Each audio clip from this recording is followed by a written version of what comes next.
विधि आज बहुत खुश थी। वो अपनी शादी की सेज पर बैठकर विनीत का इंतजार कर रही थी। हे भगवान, तूने आज मेरी बात सुन ही ली। जैसा मैं चाहती थी वैसा ही हुआ। मेरे पिता के कम खर्चे में ही मेरी शादी हो गई और मुझे इतना अच्छा परिवार भी मिला। मैं आपसे वादा करती हूँ कि अपने सास ससुर की खूब सेवा करूंगी और उनको अपने माँ बाप की तरह ही मानूंगी भी।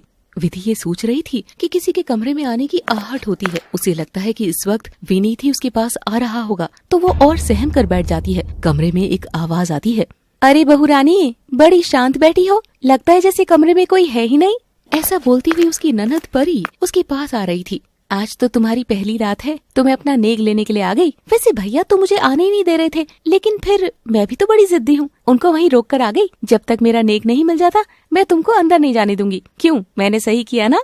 जी दीदी, सबका अपना अपना हक होता ही है। तो फिर लाओ मेरा नेक, मैं चलूं फिर। विधि अपने पर्स को खोलकर उसमें से कुछ पैसे निकालकर परी के हाथों में रखती है। मुझे क्या भीख मांगने वाला समझा है तुमने? ये क्या चिल्लर दे रही हो मुझे? दीदी, मेरे पास तो आपको देने के लिए यही था।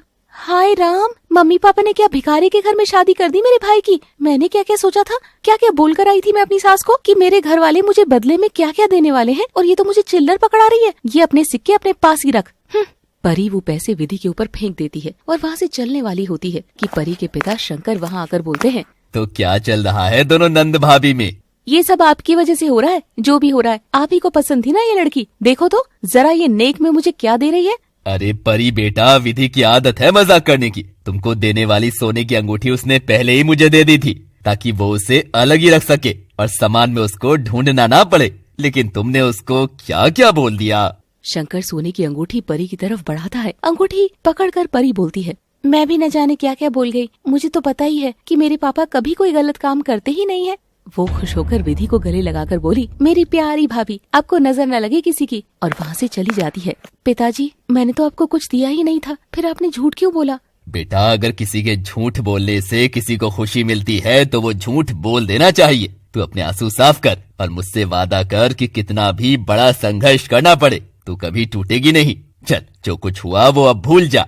शंकर वहाँ से चला जाता है। विनीत कमरे में आता है। उसको देखकर विधि बैठ जाती है। विनीत बेड की एक साइड में लेटता है और विधि को बोलता है, सो जाओ, बहुत रात हो गई है। विधि लेट जाती है। विनीत उससे मुंह फेर कर लेटा हुआ होता है। विधि सोच रही थी कि उसने क्या क्या सपने देखे थे अपने पति को लेकर, और ये तो उससे मुंह फेर कर ही सो गए। जैसे तैसे रात बीती। अगली सुबह जब पड़ोस की औरतें बहू की मुंह दिखाई की रस्म के लिए आ गई थी, तब सास सुधा आई और बोली, विधि जल्दी से तैयार हो जा, मुंह दिखाई होनी है तेरी। और देख, मुझे किसी तरह का कोई ड्रामा नहीं चाहिए। किसी को बिल्कुल भी नहीं लगना चाहिए कि तू एक गरीब घर से है। वो ये सब बोलकर वहाँ से चली जाती है। विधि तैयार हो गई थी। उसने सभी गहने पहने हुए थे जो उसको शादी में मिले थे। परी उसके पास आई और विधि के सुंदर रूप को देखकर चौंक गई। वो विधि से बोली, विधि, मुझे लगता है ये गहने तुम पर सूट नहीं कर रहे। क्यों ना तुम इन गहनों को उतार दो। वैसे भी ये इतने सस्ते लग रहे, तो इनको देखकर तो पड़ोस वालों को पता चल ही जाएगा कि तुम एक गरीब घर से हो। तभी तुम्हारे घर वालों ने ये सस्ते गहने तुमको दिए हैं। विधि परी की बात मानकर वो गहने उतार कर वहाँ से नीचे चली जाती। औरतें घूंघट उठाकर विधि का मुंह देखने लगती है। उसको देखकर वो बोली, अरे सुधा, बहुत ही सुंदर बहू लाई हो, लेकिन क्या बहू पर कोई गहने वहने नहीं है जो बिना गहनों के आ गई? मैंने तो इसको बोला था कि पहन ले, लेकिन आजकल की लड़कियां भी नेचुरल ब्यूटी के चक्कर में सजना संवरना ही भूल गई है।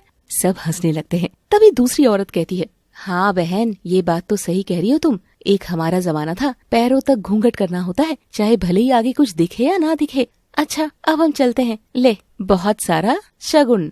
अमीर घर की बहू होने की वजह से विधि की झोली शगुन के पैसों से भर गई। सब औरतें वहाँ से चली जाती है। विधि भी अपने कमरे की तरफ आगे बढ़ती है। सुधा उसको रोक लेती है। ओ साहबजादी, कहाँ जा रही है? ला, ये पैसे मुझे दे। ये सब मेरी वजह से तो आए हैं। अरे अगर मैं किसी के बहू को पैसे ना दी होती तो क्या तुझे कोई फूटी कौड़ी भी देता? हाँ माँ, वैसे भी इसने इतने सारे पैसे पहली बार ही देखे होंगे, तभी तो फट से इनको रखने के लिए अपने कमरे की तरफ जा रही है। विधि पैसे देकर जाने लगी। बहुत हुआ अब नई बहू का नाटक। चल अब फटाफट से खाना बना, हमें बहुत भूख लगी है। विधि खाना बनाने चली जाती है। खाना बनकर तैयार था। सब खाने के लिए बैठ जाते हैं। जरा हमें भी दो, जल्दी से खाना देखे तो कैसा खाना बनाया है बहू ने। विधि सबको खाना देती है। ये कोई खाना बना है? इसे तुम्हारे घर के नौकर भी ना खाए। हाय राम, कितना तीखा बना दिया है। तुझे खाना बनाना भी नहीं आता क्या, या हमारे बड़े घर को देखकर खाना बनाना भूल गई है? अरे तुम लोग ऐसा क्यों बोल रहे हो? इतना अच्छा खाना तो बना है। तुमने ही अच्छा खाना खाया नहीं होगा आज तक, इसीलिए तुमको ये अच्छा नहीं लगा। तुम तो चुप ही रहो जी, इसकी साइड लेने की ज्यादा जरूरत नहीं है। तुमको तो ये कड़वा खाना भी बनाकर देगी ना, तुमको तो वो भी अच्छा लगेगा। तुम्हारी पसंद की बहू जो ठहरी। विधि बिना कुछ बोले सर को झुका लेती है, लेकिन उसकी आंखों से झलकते आंसू साफ दिखाई दे रहे थे। मम्मी, मुझे अपने घर भी जाना है। मेरे लिए जो कपड़े आए हैं वो मुझे दे दो, तो फिर मैं अपने घर चलूं। तुम जैसी बहू लाई हो, भगवान ही जाने तुम्हारा क्या ही होने वाला है। अब यहाँ खड़ी खड़ी अपना मुंह क्यों दिखा रही है? मेरी बेटी को जाना है, जा जो कपड़े तेरे मायके से आए हैं उनमें से मेरी बेटी के लिए कपड़े ला दे। विधि अपने घर से आई सारी अच्छी अच्छी साड़ियाँ उठाती है और परी के सामने लाकर रख देती है। दीदी, जो आपको पसंद हो वो साड़ी ले लो। सभी साड़ियाँ बहुत ही सुंदर और अच्छी थी, लेकिन परी को तो अपना ताना कसना ही था। ये कोई साड़ी है? तुम गरीबों को अच्छे कपड़ों की पहचान भी नहीं है। ऐसा लगता है जैसे किसी पीठ बाजार से खरीद कर लाई हो। इनको लेकर अपने ससुराल गई ना तो मेरी क्या इज्जत रह जाएगी। ये तो मैं बिल्कुल भी नहीं लेकर जाने वाली। परी साड़ी को फेंकती हुई बोली, लो तुम्हारी साड़ी तुम्हें ही मुबारक। इससे अच्छा तो मैं अपने ससुराल बिना साड़ी लिए ही चली जाऊं, कम से कम बेइज्जती से तो बचूंगी। पड़ोस की एक औरत आ जाती है, नीचे गिरी साड़ी को देखकर बोली, क्या बात है सुधा, इतना दहेज मिल गया क्या जो संभाले नहीं संभल रहा? साड़ी जमीन पर गिरा रखी है। अरे इतनी अच्छी साड़ियाँ उठाकर रखो भाई, मैं तो तुम्हारी बहू का मुंह देखने आई थी, लेकिन यहाँ तो कुछ और ही देखने को मिला। अच्छा, तुमको ये साड़ी अच्छी लग रही है? अब अच्छी है तो अच्छी लगेगी ना। आंटी, लगता है तुमको भी अच्छी चीजों की परख नहीं है, तभी ये तुमको अच्छी लग रही है। मुझे तो बिल्कुल भी पसंद नहीं आई। शंकर सभी साड़ियों को उठाता है और बोलता है, कोई बात नहीं परी बेटा, अगर तुमको ये अच्छी नहीं लगी तो मैं तुमको पैसे दे दूंगा, अपनी मर्जी की साड़ी ले जाना। विधि अपने रूम में जाकर फूट फूट कर रोने लगती है कि उसने क्या सोचा था और क्या हो गया है। अपने पापा की मेहनत की कमाई की ऐसी बेइज्जती होते देख उसे रहा नहीं जा रहा था, लेकिन वो बेबस लड़की करती भी तो क्या, अब तो उसको यहीं रहना था, यही उसका घर था। शंकर विधि के पास जाता है। विधि बेटा, मुझे पता है ये लोग तुझे बिल्कुल भी अहमियत नहीं दे रहे हैं, लेकिन देखना एक दिन तेरी अच्छाई इन सबके सामने जरूर आएगी। ये तुझे जरूर समझेंगे बेटा। क्या होगा विधि का वैवाहिक जीवन? क्या कोई उसे समझ पाएगा या वो जिंदगी भर ऐसे ही रोती रहेगी? जानने के लिए जुड़े रहिए हमारी कहानी अमीर सास वर्सेस गरीब बहू के साथ। विधि की शादी एक अमीर परिवार में हुई, लेकिन उसकी ननद परी और सास सुधा उसे बार बार उसकी गरीबी का एहसास दिलाती है। मुंह दिखाई का पैसा भी उससे छीन लिया जाता है और उसकी मायके से आई साड़ियों का अपमान किया जाता है। केवल उसके ससुर शंकर उसके साथ सहानुभूति रखते हैं। अब आगे। सुबह की पहली किरण के साथ विधि की आंखें खुली, लेकिन उसका मन भारी था। उसकी शादी को सिर्फ एक दिन हुआ था और अब तक उसे ससुराल में केवल ताने और अपमान ही मिले थे, लेकिन उसने तय कर लिया था कि वो हार नहीं मानेगी। अभी वो बिस्तर से उठ ही रही थी कि अचानक दरवाजे पर तेज आवाज हुई। क्या अभी तक सो रही है? ये कोई गरीबों का घर नहीं है कि जब मर्जी आए उठो और सो जाओ। विधि जल्दी से उठकर दरवाजा खोलती है और सर झुका लेती है। सुन, रसोई में जाकर नाश्ता बना, ऐसा मत बनाना कि हमें फिर से तेरी गरीबी का स्वाद चखना पड़े। विधि जल्दी से रसोई में जाती है और नाश्ता बनाना शुरू करती है, लेकिन जैसे वो पराठे सेकने लगती है, परी आ जाती है। हे भगवान, ये क्या बना रही हो? ऐसा लग रहा है जैसे कोई सड़क किनारे ढाबे पर जलता हुआ पराठा बना रहा हो। विधि चुपचाप काम करती रहती है। नाश्ता तैयार होते ही परिवार सब खाने के लिए बैठ जाता है। विधि भी सर झुकाए खड़ी रहती है। हाय राम, इतनी ज्यादा घी डाला है, पहली बार ब्रांडेड घी देखा तो झोंक दिया। मम्मी, इसकी गलती नहीं है, बेचारी ने देखा ही नहीं हुआ आज तक अच्छा घी। क्यों जरूरत थी इतना घी डालने की? पैसे पेड़ पर नहीं उगते। विधि की आंखों में आंसू आ जाते हैं, लेकिन वो कुछ नहीं कहती। वो जानती थी कि अगर उसने जवाब दिया तो ताने उसके माँ बाप तक दिए जाएंगे। वो ये सोचकर चुप रही। मुझे तो बहुत अच्छा लगा नाश्ता। तुम सबको तो बस बहाना चाहिए बहू को ताने मारने का। बस बस, तुम तो चुप ही रहो, तुम्हारे क्या ही कहने। चलो बेटा, तुम बाहर से नाश्ता मंगवा लो, ये इसके लिए ही रखे रहने दो। दोपहर में सुधा विधि को अपने कमरे में बुलाती है। देख, इस घर में कोई फालतू बैठकर आराम नहीं करता। अगर तुझे हमारी बहू बनकर रहना है तो खुद को साबित करना होगा। जी माँ, आप जो भी कहेंगी मैं करूँगी। तो फिर आज रात की किटी पार्टी की सारी तैयारी तुझे करनी होगी। खाना बनाना, मेहमानों का स्वागत करना, सब कुछ। विधि थोड़ा घबरा जाती है, लेकिन हिम्मत जुटाकर हामी भर देती है। विधि को लगा था कि उसका ऐसा करना सास के दिल में जगह बना लेगा, लेकिन उसको क्या पता था कि उसके साथ एक साजिश की जा रही थी। शाम होते ही घर मेहमानों से भर जाता है। विधि बिना बचे हुए काम कर रही थी।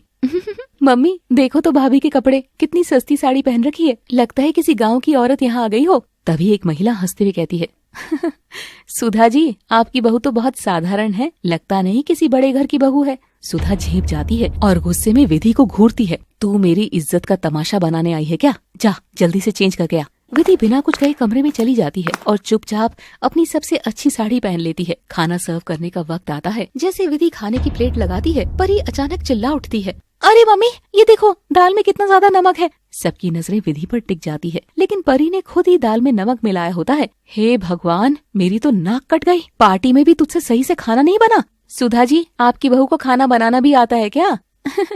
अब क्या करे आंटी, जब किसी गरीब घर की लड़की को अमीरों के बीच डाल दिया जाता है तो यही होता है। सब हंसने लगते हैं। विधि की आंखों में आंसू आ जाते हैं, लेकिन वो कुछ नहीं कहती। तभी शंकर उठते हैं और खाना चखते हैं। मुझे तो बहुत अच्छा लगा, और अगर नमक ज्यादा है तो थोड़ा सा नींबू डाल लो, समस्या हल हो जाएगी। इसमें क्या बड़ी बात है। शंकर की बात सुनकर सब चुप हो जाते हैं, लेकिन सुधा गुस्से में विधि को घूरती है और इशारे में उसे अंदर जाने को कहती है। विधि अपने कमरे में जाती है और रोने लगती है। वो सोच रही थी कि क्या सच में उससे कोई गलती हो गई है? क्या गरीब होना इतना बड़ा पाप है? तभी दरवाजे पर हल्की सी आहट होती है। विधि ने दरवाजा खोला तो सामने विनीत खड़ा था। अगर तुझे इस घर में रहना है तो अपनी औकात में रहना सीख। अगर एक और बार कोई गलती की ना तो याद रखना, मैं तुझे मायके भेज दूंगा। विनीत की ये बातें सुनकर विधि का दिल टूट जाता है। वो सोचती है, क्या यही मेरा जीवन है? क्या मैं इस घर में कभी इज्जत नहीं पा सकूंगी? रात के अपमान के बाद विधि बहुत देर तक रोती रही, लेकिन सुबह होते ही उसने खुद को संभाला। उसे समझ में आ गया था कि इस घर में उसे अपने लिए खुद ही लड़ना होगा। सुबह सुबह ही सुधा की आवाज गूंज उठी। अरे बहू, कहाँ मर गई? जल्दी से चाय बना, और ध्यान रहे कि इसमें कोई गड़बड़ ना हो। विधि जल्दी से रसोई में जाती है और चाय बनाने लगती है, लेकिन जैसे ही वो चाय लेकर ड्राइंग रूम में पहुंचती है, परी उसका रास्ता रोक लेती है। भाभी, आज माँ की सहेलियां आने वाली है, ध्यान रखना कहीं अपनी गरीबों वाली हरकतें मत दिखा देना। विधि चुपचाप सर झुका लेती है और चाय सर्व करने लगती है। थोड़ी देर बाद सुधा अपनी सहेलियों के साथ ड्राइंग रूम में बैठी थी। सब अमीर घरों की बहुएं थी और अपने अपने घरों की बातें कर रही थी। सुधा जी, आपकी बहू तो बहुत सीधी सादी लग रही है। हाँ, लेकिन जरा बताइए, शादी में आपने इसे क्या क्या दिया? सुधा को जैसे मौका मिल गया हो। अरे बहन, हम तो इसे सर से पैर तक सोने में लपेटना चाहते थे, लेकिन इसके घर वालों ने हमसे कुछ भी लेने से मना कर दिया और खुद इतना सस्ता सामान दिया कि हमें शर्म आ गई। विधि दरवाजे के पीछे से सब कुछ सुन रही थी। उसका दिल बैठ गया था। वो जानती थी कि उसकी शादी में उसके माता पिता ने अपनी हैसियत से बढ़कर दिया था, लेकिन अब उसकी माँ की मेहनत को इस तरह अपमानित किया जा रहा था। शाम को जब शंकर घर आए तो उन्होंने विधि को उदास देखा। क्या हुआ बेटी, फिर से किसी ने कुछ कहा क्या? विधि कुछ नहीं बोल पाई, बस आंखों से आंसू बह निकले। बेटा, मैं जानता हूँ कि तुझे इस घर में अपनापन महसूस नहीं हो रहा है, लेकिन याद रखना, अच्छे इंसान की अच्छाई देर से ही सही, लेकिन एक दिन सबके सामने आ ही जाती है। अगली रात घर में सुधा के मायके वाले आए और उन्होंने सुधा को बोला कि वो बहुत भूखे हैं। अब क्या करूं? अगर खाना नहीं बना तो मेरी इज्जत मिट्टी में मिल जाएगी और विधि ऐसा खाना नहीं बना पाएगी जैसा उनको पसंद है। मैं परी को बोलती हूँ। सुधा परी को खाना बनाने के लिए बोलती है, लेकिन वो साफ मना कर देती है। उनकी ये बातें विधि सुन रही होती है। मम्मी, होटल से खाना ऑर्डर कर लेते हैं। नहीं, इतनी रात में होटल से खाना आया तो क्या सोचेंगे कि इनके यहाँ कोई खाना बनाना जानता ही नहीं क्या? बड़ी बेइज्जती हो जाएगी ऐसे तो। तभी विधि आकर बोली, माँ, अगर आप कहें तो मैं खाना बना सकती हूँ। सुधा ने पहले उसे संदेह से देखा, फिर सोचा कि वैसे भी कोई और विकल्प नहीं था। ठीक है, लेकिन याद रखना, जरा भी गड़बड़ हुई तो तेरा अंजाम अच्छा नहीं होगा। विधि ने पूरे मन से खाना बनाया। जब खाना परोसा गया तो मेहमान ने पहला निवाला लिया और फिर चौंक कर सुधा की तरफ देखा। अरे वाह, इतना लाजवाब खाना तो मैंने बहुत समय से नहीं खाया। आपकी बहू सच में बहुत गुणी है। सुधा को यकीन नहीं हुआ। उसने भी थोड़ा खाकर देखा और हैरान रह गई। खाना वाकई लाजवाब था। मैं पहले ही जानता था कि मेरी बहू बहुत हुनरमंद है। आज परी आसपास नहीं थी ना खाने के लिए, इसीलिए इतना अच्छा बना है। लेकिन सुधा को विधि की जीत बर्दाश्त नहीं हुई। इस लड़की को अगर अभी नहीं रोका तो ये मेरे सर पर चढ़ जाएगी। विधि को लगा कि आज शायद उसकी सास उसे थोड़े प्यार की नजर से देख रही होगी, लेकिन यहाँ तो सास उसे नीचा दिखाने की तरकीब सोच रही थी। क्या होगा आगे की कहानी में? क्या विधि दिल जीत पाएगी या सुधा फंसा लेगी उसे अपने जाल में? जानने के लिए जुड़े रहिए हमारी कहानी अमीर सास वर्सेस गरीब बहू के साथ। विधि ने अपने शानदार खाना बनाने के हुनर से मेहमानों को प्रभावित कर दिया, जिससे सास सुधा चिढ़ गई। अब सुधा को डर सताने लगा कि कहीं ये गरीब बहू घर में अपनी जगह न बना ले। रात को जब सभी सोने चले गए तो सुधा और परी अपने कमरे में बैठकर बातें कर रही थी। मम्मी, ये गरीब बहू तो सबको अपनी तरफ कर रही है। भैया भी अभी इसे डांटते नहीं है। हाँ, मैं भी देख रही हूँ, लेकिन हमें इसे घर में राज करने नहीं देना। हमें इसे नीचा दिखाना होगा। कुछ सोचो मम्मी, कुछ सोचो। अगर ऐसे ही चलता रहा तो ये हम दोनों पर राज करेगी। वैसे भी हमने इसे इतना सताया है तो ये तो हमसे रह रहकर बदला लेगी। हाँ, तू ठीक कह रही है। कुछ तो सोचना होगा इस विधि की बच्ची के लिए। अगले दिन दोपहर के खाने के समय जब पूरा परिवार बैठकर खाना खा रहा होता है, सुनो जी, जब से घर में बहू आई है सब काम उल्टा ही होता जा रहा है। मैं सोच रही थी कि घर में पूजा कर ली जाए, वैसे भी काफी दिनों से घर में कोई पूजा भी नहीं हुई है। ये तो तुमने मेरे मन की बात ही छीन ली। मैं भी इसी बारे में सोच रहा था कि विधि के हाथों ही इस घर में कोई पूजा कराई जाए। अगले दिन सब पूजा की तैयारी कर रहे थे। घर में कई मेहमान आए हुए थे। विधि सुबह से ही सारे काम कर रही थी, लेकिन सुधा और परी तो बस ये सोचने में बिजी थे कि कब विधि कोई गलती करे और कब उन दोनों का खेल शुरू हो। सब तैयारी हो चुकी है, बस प्रसाद की कमी रह गई है। अरे इतना सा काम तो विधि भी कर लेगी, थोड़ा सा हलवा ही तो बनाना है। हाँ, विधि तो सब कर ही लेगी। वैसे भी वो जो भी करती है तुम दोनों से तो अच्छा ही करती है। सुधा ऐसा सुनकर भुन सी गई और बिना कुछ बोले वहाँ से चली गई। अब देखती हूँ कि तेरा हुनर कितना चलता है। विधि ने पूरी मेहनत से प्रसाद बनाया, लेकिन जैसे वो पूजा स्थल तक पहुंची, परी जानबूझकर उससे टकरा गई, जिससे प्रसाद के रूप में बनाया गया हलवा जमीन पर गिर गया। परी सुधा की तरफ इशारा करते हुए मुस्कुराकर आगे बढ़ी। सुधा समझ गई कि उसे अब क्या करना है। हे भगवान, इस मनहूस लड़की ने सारा प्रसाद गिरा दिया। अब हम भगवान को क्या चढ़ाएंगे? सभी मेहमान विधि की तारीफ करने लगे। विधि डर सी गई, क्योंकि प्रसाद पूजा का सबसे अहम हिस्सा होता है। वो उसकी गलती की वजह से जमीन पर गिर गया। माँ, मुझसे जानबूझकर कुछ नहीं हुआ, सच में। लेकिन सुधा ने सबके सामने उसे अपमानित करना जारी रखा। पहले हमारे घर की इज्जत मिट्टी में मिला दी और अब भगवान के प्रसाद का भी अनादर कर रही है। अरे अगर तुझे नहीं करना था तो हमें बता दिया होता, हम लोग खुद कर लेते। या तूने ठान रखी है कि घर के सारे काम खराब करना ही करना है तुझे। विधि मायूस नजरों से विनीत को देख रही थी। शायद उसे उम्मीद थी कि विनीत ये बोल देगा कि विधि की गलती नहीं है, काम करते वक्त ये किसी से भी हो सकता है। लेकिन विधि की लगाई गई ये उम्मीद झूठी निकली। शंकर विधि की निर्दोष आंखों को पढ़ सकता था। वो उसको ऐसी मायूस देखकर बोला, बस करो सुधा, एक छोटी सी गलती पर इतना बड़ा तमाशा करने की जरूरत नहीं है। आखिर विधि भी इंसान है। तभी एक मेहमान आए।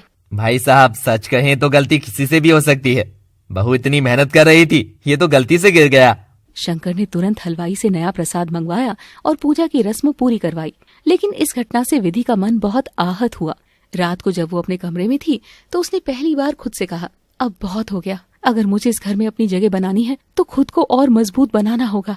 रात भर सोचने के बाद विधि ने खुद से वादा किया, अब मैं किसी के तानों से डरकर रोऊंगी नहीं, बल्कि अपने कर्मों से खुद को साबित करूंगी। बहुत फायदा उठा लिया इन सब ने मेरे डर का। सुबह होते ही वो उठकर पूजा करती है और किचन में चली जाती है।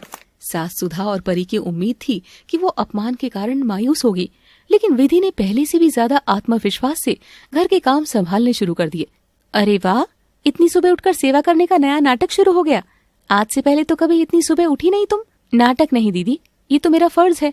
और वैसे भी मुझे लगा कि तुम लोग जल्दी उठकर न जाने क्या क्या काम कर लेते हो, तो सोचा आज जल्दी उठकर देख लिया जाए। लेकिन मुझे तो अभी तक समझ ही नहीं आया कि तुम लोग जल्दी उठकर करते क्या हो। ये कोई तरीका है बड़ों से बात करने का?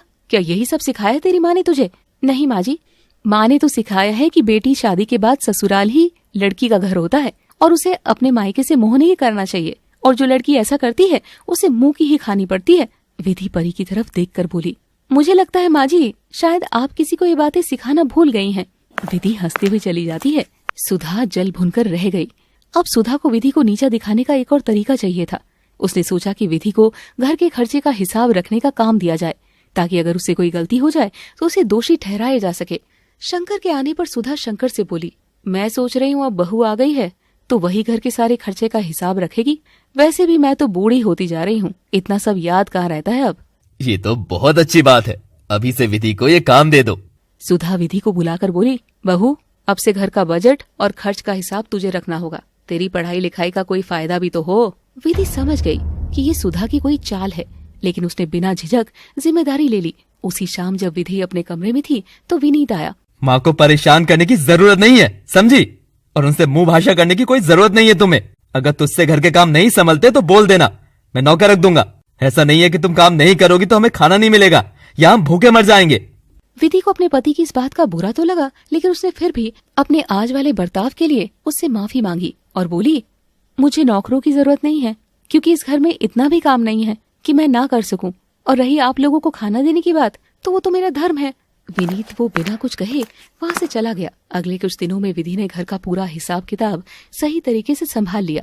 हर चीज का हिसाब उसकी डायरी में दर्ज था।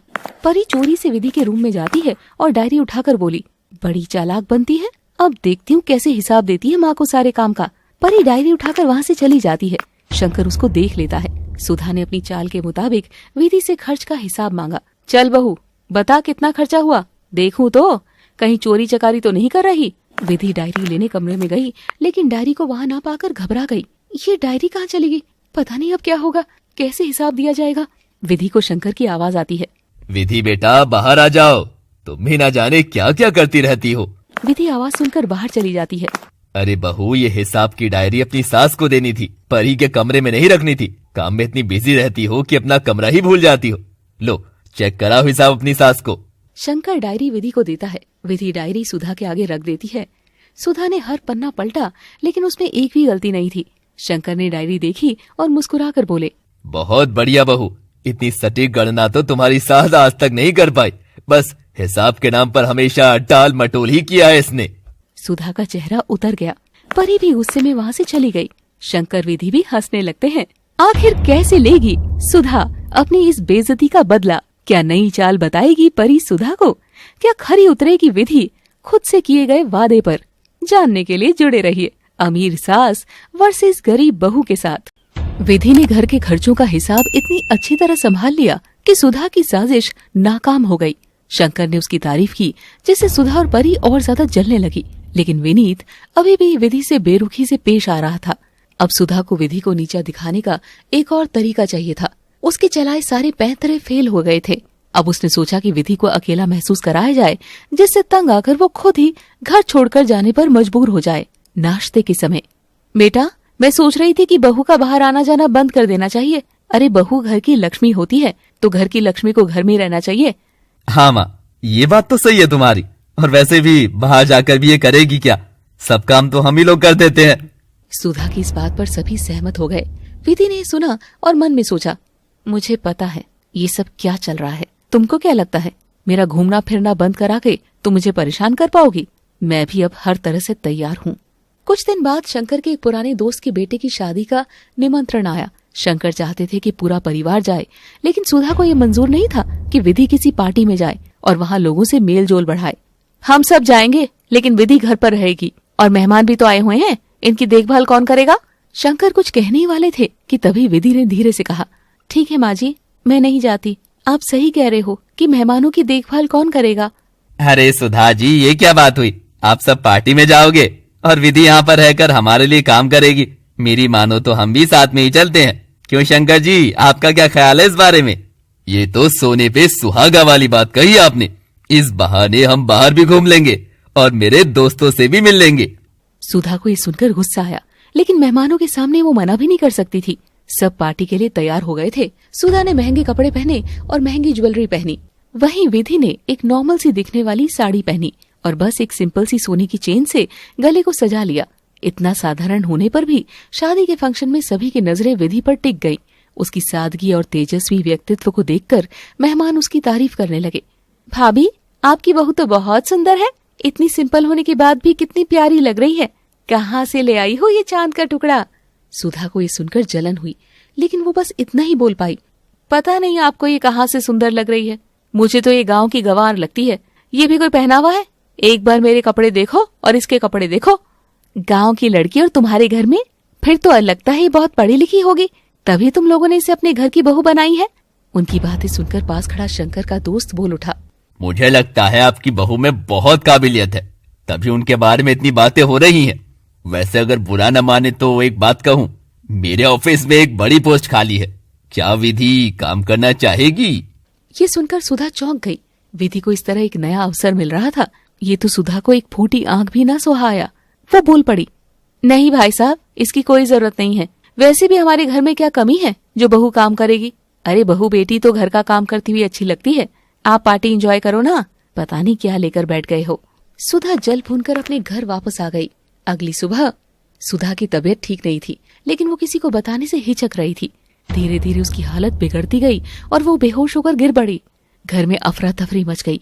शंकर ने तुरंत डॉक्टर को बुलाया।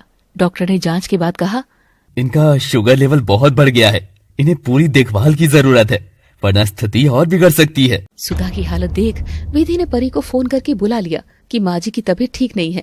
ये सब सुनकर परी आ तो गई, लेकिन उसे अपनी माँ की कोई खास चिंता नहीं थी। उसने बस माँ से ये बात पूछी, माँ, मैंने अपनी सास से छुपाकर जो सोने के गहने तुमको दिए हुए हैं वो कहाँ रखे हैं? सुधा ने सोचा, यहाँ मेरी जान पर बनी है और इसे अपने गहनों की पड़ी है। शायद ये सोच रही होगी कि कहीं बिना बताए मैं मर गई तो उसके गहनों का क्या होगा।